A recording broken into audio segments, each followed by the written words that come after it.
channel ini sebagai video lanjutan dari pertanyaan yang judulnya apakah narsisis merencanakan rencana manipulatifnya gitu ya. Jadi lanjutan dari video pertama, pasti kalian udah nonton video yang pertama gitu ya. Yang direncanain terus apa? Ya secara teknis, cara-cara nipunya bisa direncanakan. Contoh konkret ya, dia memiliki supply banyak gitu ya, sudah 3, tapi kenapa kok pengen 4? Gak direncanakan. Nah, tapi rencana secara teknisnya untuk mendapatkan supply 1, 2, 3 dan agar mereka itu nggak ketahuan, itu bisa direncanakan. Akan muncul perilaku teknis yang jadi direncanakan, ngumpetin ini itu, handphonenya lebih dari 1, semua buntut-buntutnya apa? Reaktif insting sebagai narsisis. Itu menjadi defensive mekanisme yang akhirnya secara teknis akan direncanakan gitu ya. Contoh dalam kasus saya gitu ya, pengalaman pribadi saya gitu ya. Kalau misalkan waktu itu dia memiliki tempat tinggal sampai lebih dari 1 demi menjaga supply-nya gitu kan, supaya nggak ketahuan gitu ya. Yang tempat tinggalnya 1 jelek banget, 1 bagus banget gitu, pasti direncanain. Nggak mungkin dong nggak direncanain, masa ujuk-ujuk punya tempat tinggal, punya rumah banyak, punya nyewa tempat, tinggal di beberapa tempat, ibaratnya kayak nggak direncanain. Pasti direncanain. Apalagi ciri-ciri narsisis yang double life itu membawa image, ke supply satunya image-nya begini, ke supply yang satunya image-nya begitu. Jadi itu pasti direncanakan. Yang tidak direncanakan adalah kebutuhan dia memerlukan banyak supply atau menjalankan double life. Itu ibaratnya tidak direncanakan. Dia tidak ada rencana saya akan menjadi orang yang image-nya beda loh, di kantor sama di dunia privat beda. Itu tidak direncanakan. Tapi ketika dia sudah masuk secara reaktif insting menjadi orang yang double life, menjadi seorang narsisis, otomatis di dalam pola pikirnya akan merencanakan teknikal perilaku, yaitu perilaku narsisis gitu ya, yang akhirnya memang menjadi terencana. Tapi pada momen dia punya banyak supply, itu seperti kebutuhan normal. Yang nomor 3 tadi ya, normalisasi. Manipulatif yang dinormalisasi itu menyatu dengan kepribadian gitu. Jadi natural aja gitu kan, kayak ikan berenang, burung terbang, natural gitu kan. Nah, personality disorder ini melekat dalam karakter, kayak self defensive mekanisme untuk menjaga power dan kontrol in the moment, untuk saat sekarang. Jadi mekanismenya cepat gitu ya. Makanya di dalam siklus yang keempat setelah love bombing, devalue, discard kan ada siklus Hoover. Nah, oke, pada saat itu dia ninggalin aku. Nah, kemudian tiba-tiba muncullah reaktif insting. Gak direncanain ya. Sekarang tiba-tiba narsis ini membutuhkan supply tertentu. Ada yang men-trigger gitu ya. Pada saat itu secara instan dia akan berpikir untuk Hoover gitu ya. Tapi dia tidak memikirkan sama sekali ke depannya gimana. Jadi waktu dia janji-janji manis, waktu dia minta-minta maaf, itu berlaku pada saat now, pada saat itu, specific moment.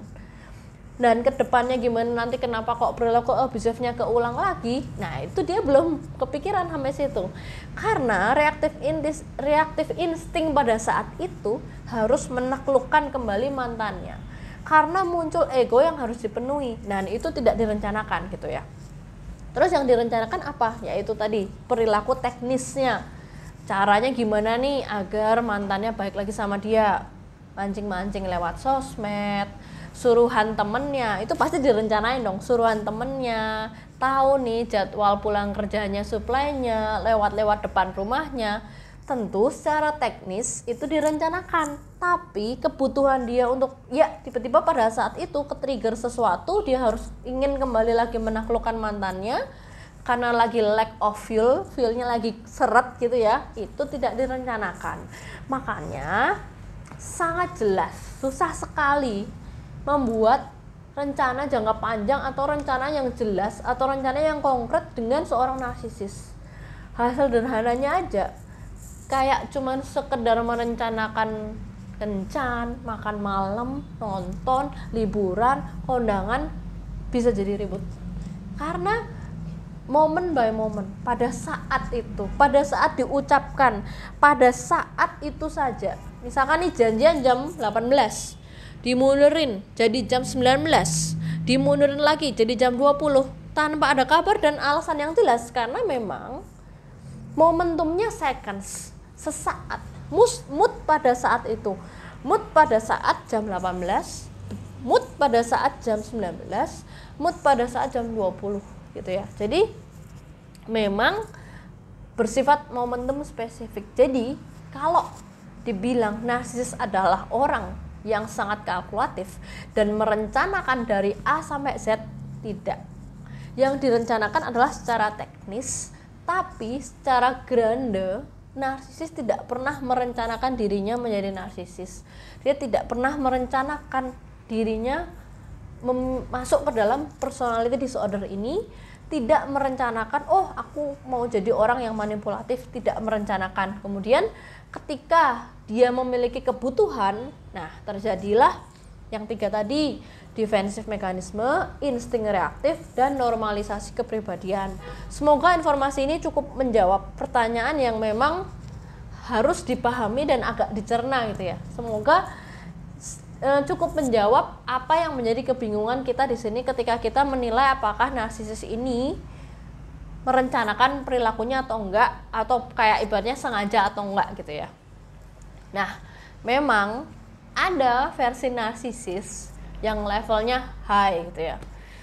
Ada yang bilang dengan sebutan ultra narsisis atau the great narsisis, atau bahasa simpelnya narsisis yang lebih levelnya lebih tinggi kayak kategori sosiopat, psikopat. Nah, itu bisa merencanakan. Jadi memang dari awal merencanakan, termasuk reaksi-reaksi emosinya bisa dikontrol sama dia gitu ya. Jadi perilaku abusifnya memang dari awal dia menyadari bahwa dia itu seorang yang antagonis dan memiliki kesenangan untuk melakukan perilaku-perilaku antagonis gitu ya. Dimana kesadaran sebagai orang manipulatif dengan mengintai, memiliki target dan agenda yang sangat jelas, menjadi versi narsisis yang levelnya di atas rata-rata. Namun video ini untuk menjawab narsisis 90% lebih lah, 95% narsisis itu sifatnya 1. defensif mekanisme, 2. reaktif insting, dan 3. normalisasi kepribadian. Jadi dia tidak pernah merencanakan dirinya akan menjadi narsisis, bahkan dia tidak tahu dirinya itu narsisis karena sebagian besar belum didiagnosa gitu ya. Secara teknis, perilaku-perilaku abusifnya muncul dari kebutuhannya, dari reaktif instingnya itu yang baru bisa direncanakan perilaku-perilaku teknisnya.